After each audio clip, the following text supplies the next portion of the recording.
नमस्कार, मी सुचिताच किचनमध्ये तुम्हा सर्वांचे मी स्वागत करते। आज आपण सण समारंभांची शान कटाची आमटी बनवणार आहोत। ही रेसिपी शेवटपर्यंत बघा, कारण गावरान पद्धतीचा सिक्रेट मसाला मी दाखवणार आहे। झणझणीत कटाची आमटी कशी करायची हे आपण बघणार आहोत, त्यामुळे चला तर मग लगेच रेसिपी सुरू करूयात। गावरान पद्धतीत कटाची आमटी करण्यासाठी वाटण करून घेऊ। गॅसवर मी पातेलं गरम करायला ठेवले। त्यामध्ये घेऊया अर्धा कप सुक्या खोबऱ्याचे पातळ काप करून घेतलेले। हे आता मध्यम गॅसवर सोनेरी रंग येईपर्यंत भाजून घेऊ। तर बघा, खोबरे चांगले 2 मिनिट भाजून घेतले आहे। आता हे काढून घेऊया।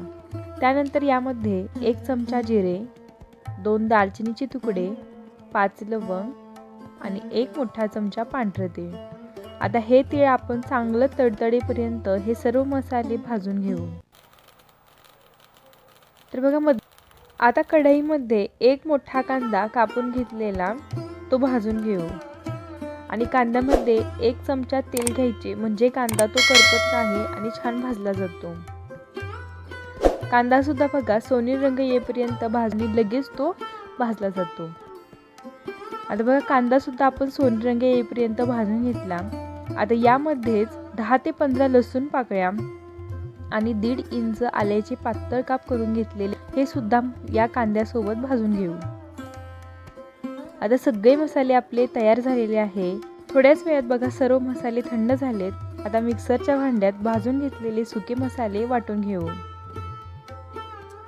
तर सुके मसाले वाटले की भाजलेले ओले मसाले घेऊन त्यासोबत त्यामध्ये थोडी कोथिंबीर आणि 4 ते 5 कढीपत्त्याची पाने, कारण कढीपत्त्याची पाने बारीक करून घातल्याने स्वाद खूप छान येतो। ही माझ्या आजीची टीप आहे।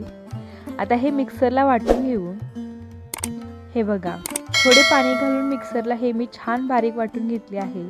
आता आमटीसाठी येळवणी काढलेला आहे, पण ते कमी आहे, त्यामुळे त्याच मिक्सरच्या भांड्यात आपण 2 चमचे शिजलेलं हरभरा डाळ घालून मिक्सरला फिरवून घ्यायची। हे बघा, छान बारीक झाले। आता यामध्येच गरम पाणी घालून हे पातळ करायचं, म्हणजे आपलं येळवणी तयार होतं। आता सर्व साहित्य तयार झाले आहे। आता लगेच तडका देऊ। तर आमटीसाठी तडका देण्यासाठी ज्या पातेल्यामध्ये आपण मसाले भाजला तोच पातेला घेतला आहे। आता यामध्ये 2 मोठे चमचे तेल घेऊ।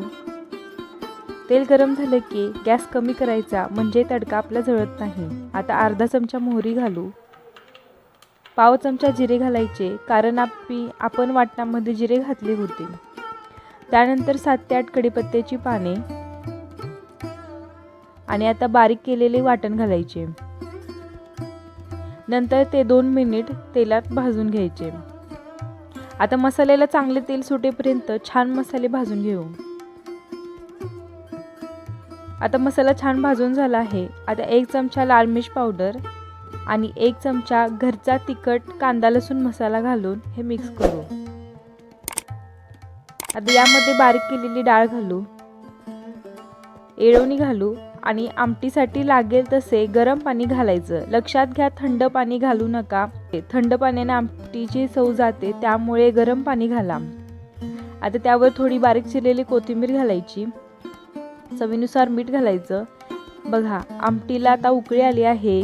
तुम्ही आमटीचं दाटसरपणा पण बघू शकता, मस्त आला आहे।